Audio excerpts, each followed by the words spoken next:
Hello guys, I'm Roosevelt, and in this video I'll be showing you how to create a distress text effect in Adobe Photoshop.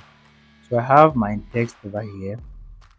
So select your text layer, right click and convert to smart objects.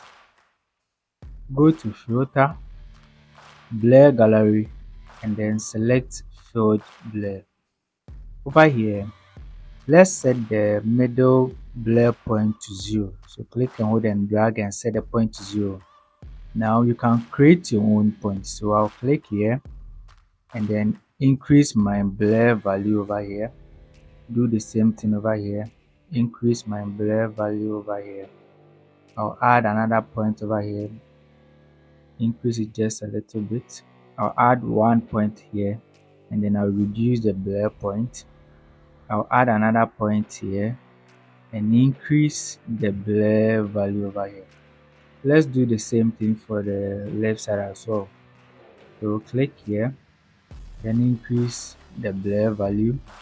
Let's do one for the down. Increase the blur value. Click here and then over here we reduce the blur value. Then let's create one last one and increase the value just a little bit.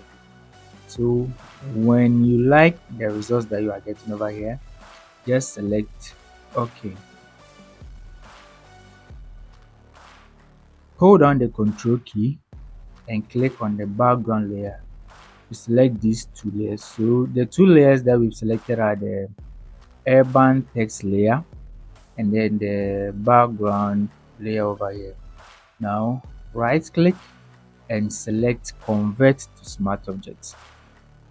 Go to filter, filter gallery, and then select green. So over here let's set the view to fit in view and change the green type from regular to vertical, and then you can play around with these sliders over here, but then remind I've set the intensity to 70 and then the contrast to 67. So select OK. Okay, so guys, this is how you can create a distress text effect in Adobe Photoshop. If you like this video, kindly like, comment, and share with others. And also, if you haven't subscribed to my channel yet, please do so.